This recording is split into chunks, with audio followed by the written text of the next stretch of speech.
Rain fell in slow sheets across the quiet town of Renfield, painting the cracked sidewalks in silver. Ethan arrived just before dusk, headlights cutting through the mist as he parked in front of the small, two-story house he'd rented for the month. It wasn't much, peeling paint, uneven porch steps, but it was far from the city, and that was enough. He needed distance. From the noise. From the guilt. From himself. Inside, the air was still and heavy, carrying the faint scent of old wood and dust. Boxes lined the floor like silent sentinels. Ethan dropped his duffel bag beside the bed, took in the faded wallpaper, and exhaled. For the first time in months, there was no one watching, no one asking questions. Then he noticed the mirror. It stood against the far wall, tall, framed in dark oak, its surface dulled with age. He didn't remember seeing it in the photos online. The landlord must have left it behind. Its glass caught the dim light from the street lamp outside, reflecting the faint orange glow that slipped through the curtains. Ethan looked at himself for a long time. The man in the mirror seemed older than he remembered, drawn, haunted. "You're fine," he murmured, half to the reflection, half to the silence. "You're starting over." He turned away, unpacking a few things, the sound of rain filling the space between his thoughts. But something felt off. He glanced back once, instinctively, and froze. The reflection hadn't moved. He was facing the dresser now, yet the mirrored version of himself still stood facing forward, eyes locked on him. Ethan blinked hard. The reflection blinked back, almost a second too late. The kind of delay you notice only when you're staring into something that isn't supposed to think. He forced a laugh. Tired. That's all. The drive had been long, the past few nights longer. Maybe it was the flickering light or his own nerves. Still, he couldn't shake the strange pull of that mirror, how it seemed to watch him rather than show him. Hours later, the storm deepened. Thunder rolled across the hills, and the house creaked in reply. Ethan lay in bed, half asleep, when he heard a faint thump. Then another. Soft, deliberate. Coming from the direction of the mirror. He sat up. The room was dark except for the faint blue shimmer of lightning seeping through the curtains. The mirror caught that light and seemed deeper, like a window into something dimly alive. "Hello." The word felt foolish the moment it left his mouth. Silence. Just the hum of the rain. He swung his legs over the side of the bed, heart drumming. He stepped closer until his breath fogged the glass. His reflection stared back, now perfectly still again. He reached out, fingertips grazing the cool surface. Nothing. He turned away. And that's when he heard it, a faint, hollow tap behind him. He looked back quickly. The reflection hadn't mirrored his motion this time. Its hand was raised, pressed flat against the other side of the glass, palm meeting where his had just been. Lightning flashed, and for a heartbeat, he saw two faces, his and something behind it. A shape leaning forward, too close, too familiar. Then darkness. Ethan stumbled back, gasping, fumbling for the lamp. When light filled the room again, the mirror showed only him, alone, shaken, wide-eyed. The rain softened to a whisper. He forced himself to breathe, convincing his mind that it was a trick of light, exhaustion, maybe even grief taking form in reflection.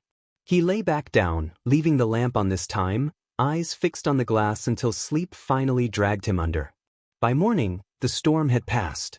The air smelled of wet earth and quiet. Ethan stretched, trying to shake the unease from the night before. He stood, rubbed his eyes, and froze mid-step. There, on the inside of the mirror surface, was a single handprint, pressed from within, outlined in moisture and ash. The handprint on the mirror was still there the next morning, faint, but unmistakable. Ethan stood before it in silence, coffee cooling in his hand, watching the moisture glisten faintly in the light. He wiped it once, twice. The print wouldn't fade. It wasn't on the surface. It was beneath the glass. A chill ran through him. He told himself it was condensation, or maybe an old stain revealed by humidity. Anything rational. But when he leaned closer, he thought he saw faint ridges in the shape of fingerprints, too detailed to be random. He didn't tell anyone. There was no one to tell. His phone buzzed once that day, a text from his boss checking if he'd arrived. Ethan ignored it. He spent most of the afternoon unpacking anything to keep his eyes away from the mirror. But every time he passed it, his reflection seemed slightly delayed, as though struggling to catch up. By evening, the quiet of the house began to stretch. The rain had stopped, leaving behind an eerie stillness broken only by the occasional creak of old wood. Ethan turned on the radio for company, but the signal drifted in and out. Static filled the gaps between soft piano notes. It almost sounded like a voice. He froze, leaning toward the sound. The whispering grew faintly clearer, a word, then another, muffled and warped by static. It seemed to come from the mirror's direction. The air around it felt colder, heavy with something unseen. He turned off the radio, but the whisper didn't stop. It was inside the glass. At first it was a murmur, like breath fogging against a window. Then came fragmented phrases as if someone were speaking through water. Listen, hear me. The words faded in and out, too low to be certain. Ethan's pulse quickened. His mind searched for logic, pipes, vibrations, anything, but the voice had cadence, rhythm, intention. He grabbed his phone and opened the recording app. Let's see if I'm losing it, he muttered. He set the phone on the dresser facing the mirror, recording as he backed away. For 10 minutes, he waited. Nothing happened. The mirror reflected him sitting there, tired, unshaven, staring at himself as though daring the image to move. Finally, he stopped the recording. Disappointment and relief tangled together as he lay back on the bed. Maybe this was grief again, echoes of memories clawing for attention. He closed his eyes and let exhaustion take him. An hour later, something jolted him awake. The mirror glowed faintly in the moonlight. The air buzzed, low and electrical. His phone vibrated once. It had finished processing the recording. Ethan pressed play. At first, only silence. Then, faint static. Then a whisper. Ethan. He sat up, staring at the mirror, the voice unmistakably his name. The tone was calm, almost pleading. The recording continued, another sound surfacing beneath the first, soft tapping, like fingers brushing glass. Then the whisper returned, clearer this time, cutting through the static. I'm still here. The phone slipped from his hand. He stared at the mirror, heart hammering, breath catching in his throat. The reflection was unchanged, but the air around it pulsed faintly, like something breathing behind the surface. Who's there? His voice cracked in the stillness. The mirror offered no answer, just his trembling reflection staring back. He stepped closer, watching his breath fog against the cold glass. For a fleeting moment, the fog seemed to take shape, letters forming, vanishing too quickly to read. He wiped the surface, but the pattern reappeared, faintly etched from the inside. Help. Ethan stumbled backward, knocking the lamp from the nightstand. The bulb flickered and died, plunging the room into a dull blue half-light. And in that silence, from deep within the mirror, came a whisper, faint, deliberate, almost sorrowful. Don't leave me again. His blood ran cold. Again? He backed toward the bed, eyes fixed on the dark glass as the whisper faded into nothing. The air grew still once more, heavy and expectant. By morning, the message had vanished, but the recording remained. And when Ethan played it again, the whisper that followed his name wasn't just saying I'm still here. It was whispering it in his own voice. Sleep abandoned Ethan entirely. Every creak of the house sounded like a whisper, every flicker of shadow seemed to lean toward the mirror. He'd replayed the recording a dozen times.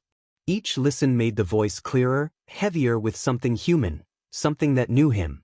By morning, the voice had lodged itself in his mind like a splinter. He needed answers. The landlord, a thin man named Harris, lived 2 streets away in a bungalow with overgrown hedges and a porch sagging under years of neglect. When Ethan knocked, it took nearly a minute before the door opened. Harris looked startled to see him, as though expecting someone else. You're the new tenant from Willow House, right? The man asked, rubbing sleep from his eyes. Ethan nodded. Yeah. I wanted to ask about the place. That mirror in the upstairs room, was it there before? Harris hesitated. His gaze drifted toward the floor. You noticed that, huh? Thought I told them to get rid of it. Guess they forgot. Why? Ethan pressed. Was there something wrong with it? The landlord shifted uneasily. Not wrong exactly. Just, people get ideas. Last guy who stayed there wouldn't stop talking about that mirror. Said it made noises. That it showed things that weren't there. Ethan's stomach tightened. What happened to him? Moved out, Harris said too quickly. Then, after a pause, at least that's what I told the police. Ethan froze. The police? Harris sighed, voice low. He went missing. Never checked out, never came back for his things. I filed a report, but nothing came of it. They said he probably left town. But I remember the smell, you know? That coppery smell. Like the air after lightning. The room had it for weeks. Ethan's pulse pounded in his ears. What was his name? Don't remember, Harris lied, eyes darting away. You're not gonna start hearing things too, are you? Ethan forced a shaky smile. I hope not. The landlord's door closed fast after that. Back at the house, the light was already dimming, clouds crawling back across the sky. Ethan walked upstairs, every step heavier. The mirror waited where he'd left it, quiet, unassuming. He studied it, tracing the frame with his fingers. That's when he saw them, tiny etchings carved into the wood along the edge. Letters, worn and shallow, almost invisible until light hit them just right. Thim. His breath caught. The initials weren't his, but they felt familiar, as if belonging to a name he hadn't spoken in years. That night, he couldn't stay away. The mirror had become a wound he couldn't stop touching. He sat before it with the recording still on his phone, pressing play again, letting the whispers fill the dark. Ethan. The voice slid through the static like silk over glass. He stared at his reflection, waiting for something to move. Seconds stretched into minutes. Then, the temperature in the room dropped suddenly, frost crawling faintly across the lower corner of the glass. His reflection blinked, but only once, long and deliberate. Then the reflection smiled. Ethan didn't. He shot to his feet, stumbling back, heart hammering. Who are you? He shouted at the glass. The smile faded, and the reflection's lips began to move, slowly, silently, forming a single word. Lightning flashed outside, illuminating the word on those lips. Ethan's breath caught as he mouthed it along, realizing what he was seeing. Daniel. The name hit him like a blow, one he hadn't allowed himself to think of in years. The voice on the recording, the whispers, the initials, it wasn't random. It was personal. The air trembled once more, and from the other side of the glass, his reflection leaned closer, eyes wide, as if pleading to be understood. Then, softly, from the depths of the mirror, came a whisper that sounded almost like a sob. Why did you leave me there? Ethan's throat went dry. He stepped back slowly, unable to look away from the reflection that wasn't his. And somewhere deep inside the glass, something shifted, waiting for him to remember. ChatGPT said. For a long moment, Ethan just stared at the mirror, Daniel's name echoing in his head like a bell that refused to stop ringing. It had been years since he'd said it aloud, years since the accident that took his brother away. He'd buried that part of himself so deep he almost believed it belonged to someone else's life. But now, here it was again, rising from the glass like a ghost given form. He backed away until his shoulders hit the wall. His reflection still wore that strange, pleading expression, lips moving without sound. Ethan wanted to believe it was a trick of light, a stress-induced hallucination, anything but what it looked like.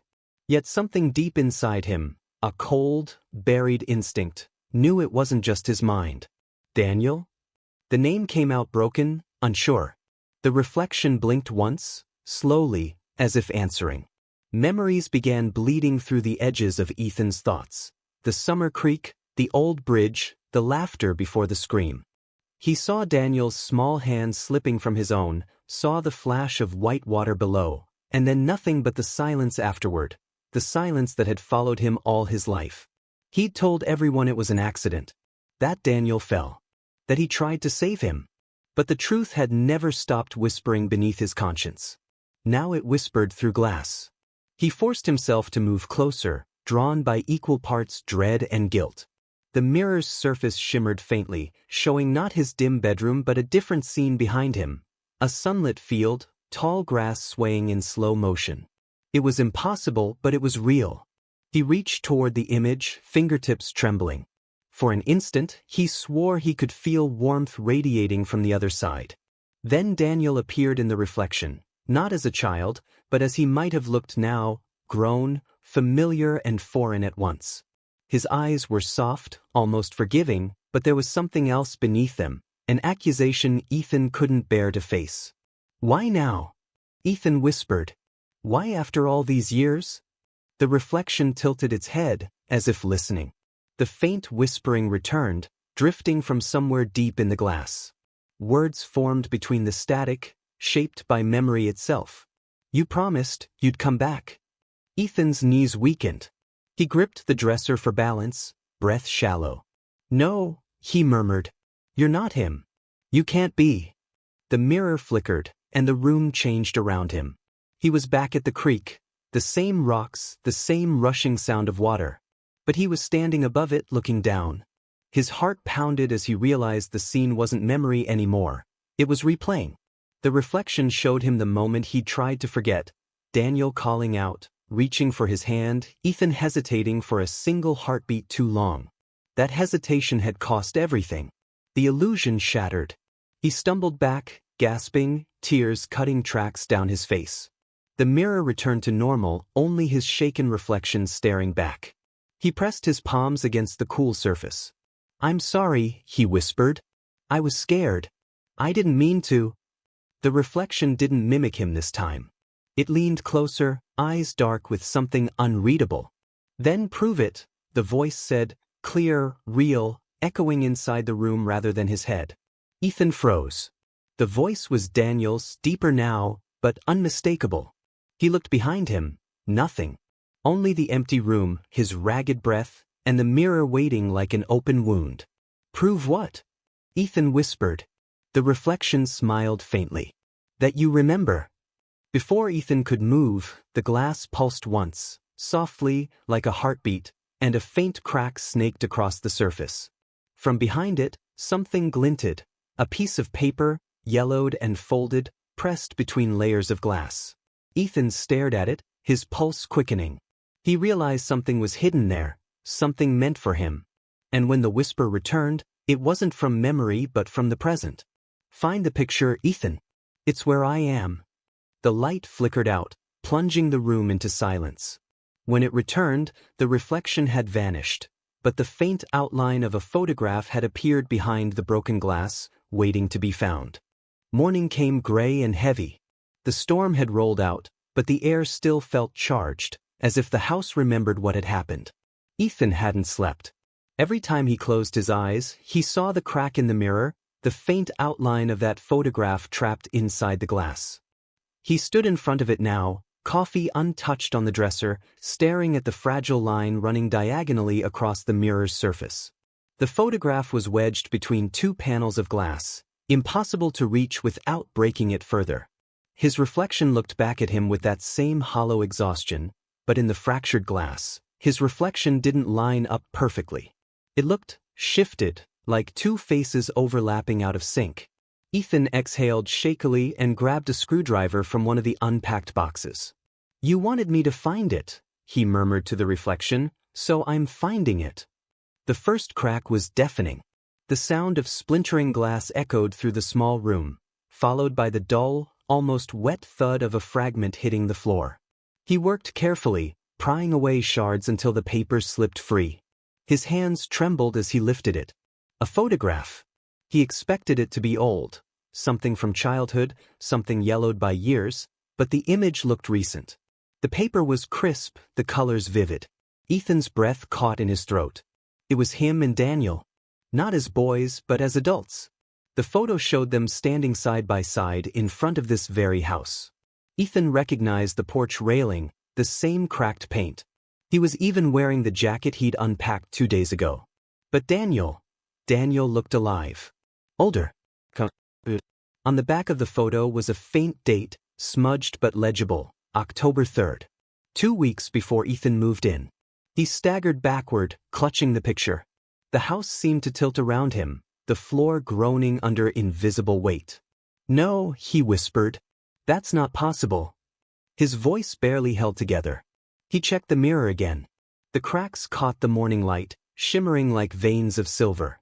For a moment he saw movement behind the reflection, a silhouette pacing slowly, as though waiting to be acknowledged. He turned, but the room behind him was empty. The air grew colder. He looked back at the photo. There, beneath the printed image, faint letters were etched into the glossy surface, something that hadn't been visible before. For words, scratched in with something sharp, "You took my place." Ethan's grip tightened. His mind raced back to the accident, the reflection's words, Daniel's voice through the glass. Could it be possible? Could Daniel have survived, and somehow become trapped? "No," Ethan muttered. "No, this isn't real." But the mirror pulsed faintly, as if reacting to his denial. The reflection leaned closer again, the cracks forming lines across its face like scars. And when lightning flashed distantly outside, he thought he saw Daniel's eyes staring through his. The house felt smaller suddenly, its walls bending inward, its air thick with a low hum. He dropped the photograph onto the dresser, unable to look at it. The moment it hit the wood, a faint knock echoed through the hallway downstairs. Then again. He froze.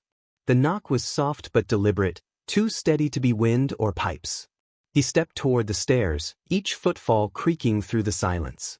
The knocking continued, 3 times this time, rhythmic, expectant. Ethan reached the front door.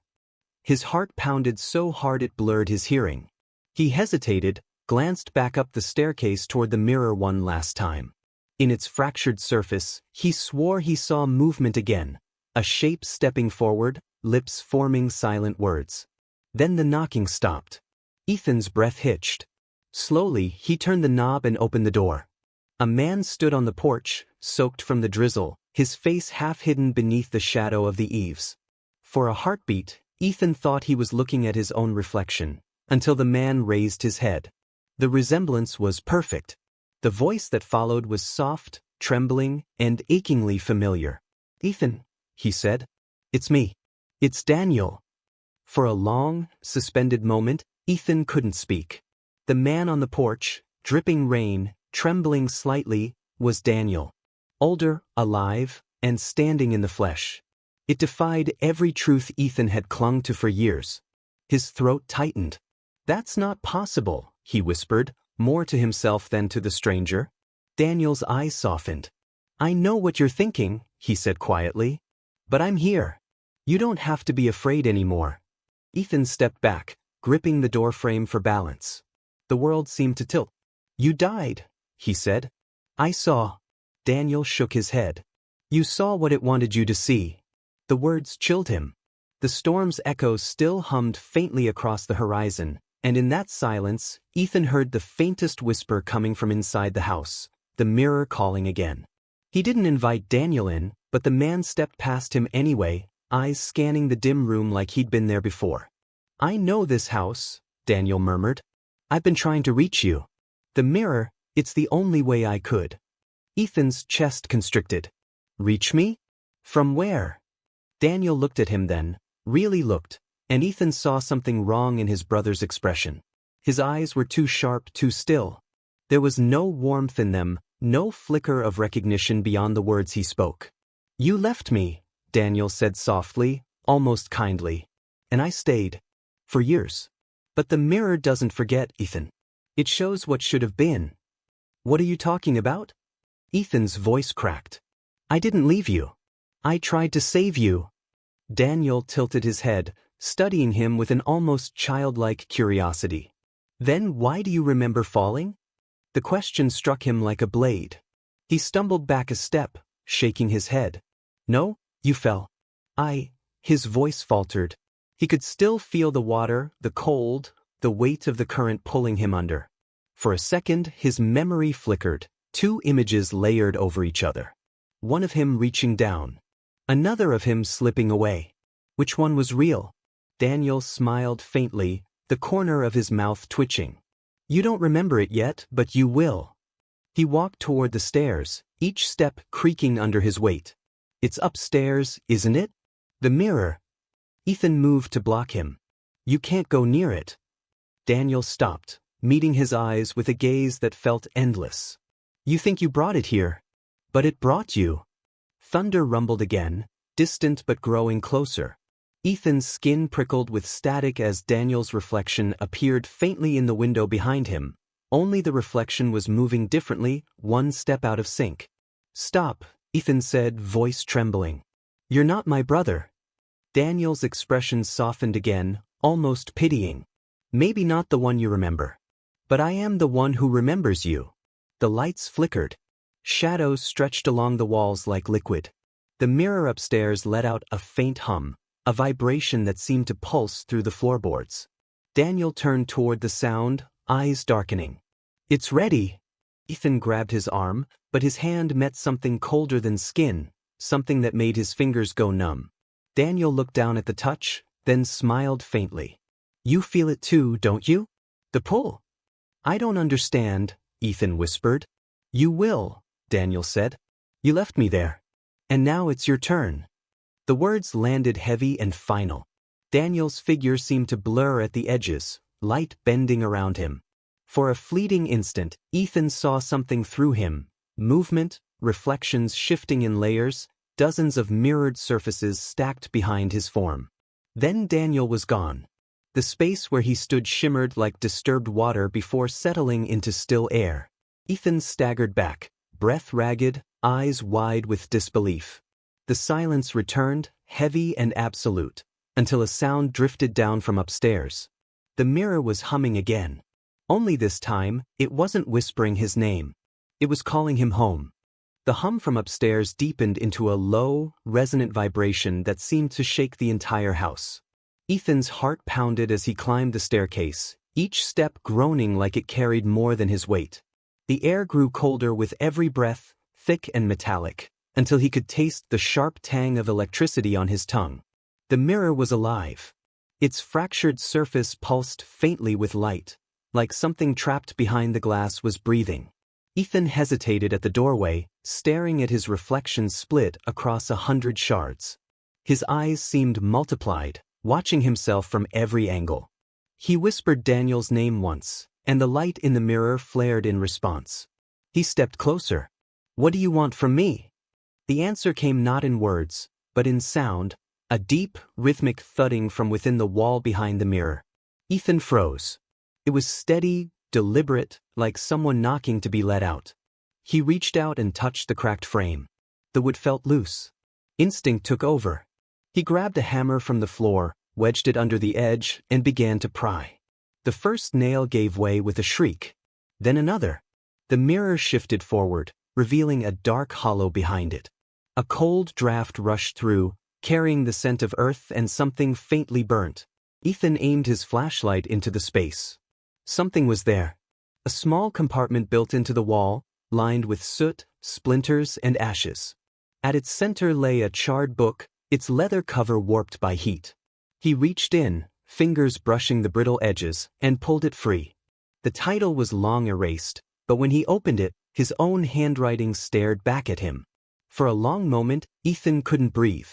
Each page was dated, each filled with words he didn't remember writing. They weren't journal entries, they were confessions. Notes about dreams he'd had after Daniel's death. Dreams of waking in the water. Dreams of looking through the mirror and seeing Daniel instead. The entries grew darker with every page. I don't think he drowned. When I woke, it was me in the water. Sometimes, when I look into the glass, I see him on this side instead of me. Maybe we switched places that day. Ethan's hands shook as he turned to the final entry, dated only days before he moved into the house. If the mirror finds me again, maybe it'll fix what went wrong. Maybe it'll put us back where we belong. He dropped the journal, backing away. His breath came fast, ragged. He glanced at the mirror, its light now pulsing like a heartbeat. This isn't real, he whispered, but even his voice didn't sound like his own. In the reflection, Daniel appeared again, face calm, eyes glinting faintly with light from within the glass. Now you understand, he said, voice echoing softly through the room. It was never me trapped there. Ethan shook his head violently. No, you're lying.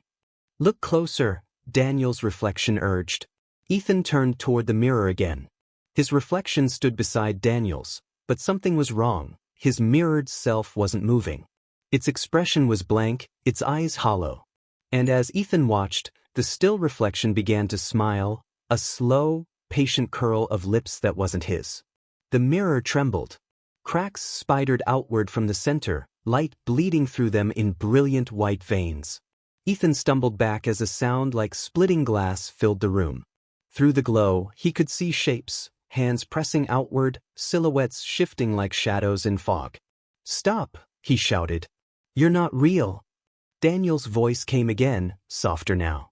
"Neither are you." The mirror burst inward, shards flying like frozen light. Ethan shielded his face, feeling the sting of cuts across his arms.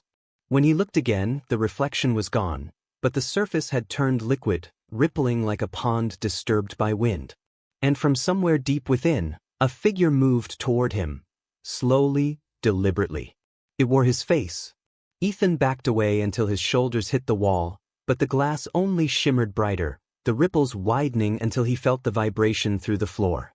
The last thing he heard before the room fell silent was Daniel's voice, whispering through the flickering air. "The mirror remembers the truth, and it always takes it back." Then the ripples stilled, and Ethan realized, with a hollow dread, that his reflection was no longer in the room with him. The silence after the shattering lingered like a held breath. Dust drifted through the faint light, settling over the broken shards at Ethan's feet. He blinked, dazed, half expecting the world to tilt back into something normal. But nothing moved. The air felt heavy, too still, too watchful. He turned toward the mirror's frame. The liquid surface rippled softly, silver gray and endless. His reflection was gone, yet the surface shimmered like it was waiting. Ethan took one step closer. The floor beneath him creaked in protest, but curiosity, or maybe guilt, drove him forward. He reached out. The surface was cold, viscous, pulling slightly at his fingertips. When he tried to pull away, it clung, stretching like thick smoke. Panic rose in his chest. "No," he whispered, tugging harder, but the mirror pulled back, stronger. Then, in a breathless instant, it swallowed him whole. Darkness. It wasn't like falling, it was like being rewritten. Every sound turned distant, every heartbeat muffled beneath water. Ethan gasped, but his lungs filled with airless silence. Then light, soft, pale and wrong. He stumbled forward, crashing onto a floor that looked exactly like his own. The same room, the same walls. But everything was inverted, drained of color. Even the air shimmered faintly, like a world seen through frosted glass. "Daniel?" His voice echoed unnaturally, bouncing back a half-second late. No answer. He turned slowly. Behind him stood the mirror, but now, it reflected his old world. His room, still shattered, still alive with rainlight. And there, on the other side of the glass, stood himself. The reflection blinked, tilted its head slightly. The movement was off, delayed. Ethan felt a chill crawl down his spine. "Let me out," he said. His reflection didn't answer. Instead, it smiled. The same strange, knowing smile Daniel had worn before. Then it turned and walked away from the mirror, leaving Ethan staring into a vacant room. He hit the glass. "Wait, come back." The sound was dull, muted. The surface rippled but didn't break. The room beyond, the real one, grew darker as if night were falling there, but not here. Ethan stumbled back, breathing hard. The air felt thinner, heavier, filled with static. He turned toward the window. Outside, the sky was a pale gray void, clouds swirling like slow smoke. A figure stood in the distance, half lost in fog. "Daniel?" The figure didn't move. He stepped closer, the floorboards groaning underfoot. The air thickened with each step, pressing against him. The figure's outline sharpened, a man in the same clothes Daniel had worn the day he died. When Ethan was close enough to reach out, the man finally turned. It wasn't Daniel. It was him. The other Ethan's expression was calm, detached. "You shouldn't have opened it," he said, his voice layered with faint echoes. "What is this place?" Ethan demanded. "The place between," the reflection replied. "The mirror doesn't just show, it keeps. Everything it reflects, it remembers. And when the truth breaks, it takes one back. Ethan shook his head. No. This isn't real. You're not me. The reflection stepped forward. You buried Daniel because you couldn't live with what happened. But it wasn't him who drowned, Ethan. It was you. The words hit like ice. Images flashed through Ethan's mind, cold water, Daniel's hands reaching, the current pulling. A scream lost beneath the surface. Ethan stumbled back, clutching his chest. That's not true, he whispered. But deep inside he knew it was. The reflection's eyes softened. You were the one who didn't come back. You've been the echo ever since. The mirror behind Ethan pulsed with light again. The reflection turned toward it. It's time to go home, he said quietly. Before Ethan could move, the world began to dissolve. The air shimmered, the floor cracked like glass beneath his feet. He turned toward the mirror, but now the reflection inside was no longer him. It was Daniel, smiling faintly through the rippling surface. Ethan reached for the glass one last time, desperate, pleading. Daniel, don't leave me here. The light swallowed him whole. And as the mirror stilled again, there was only one reflection left in the room. The one who belonged,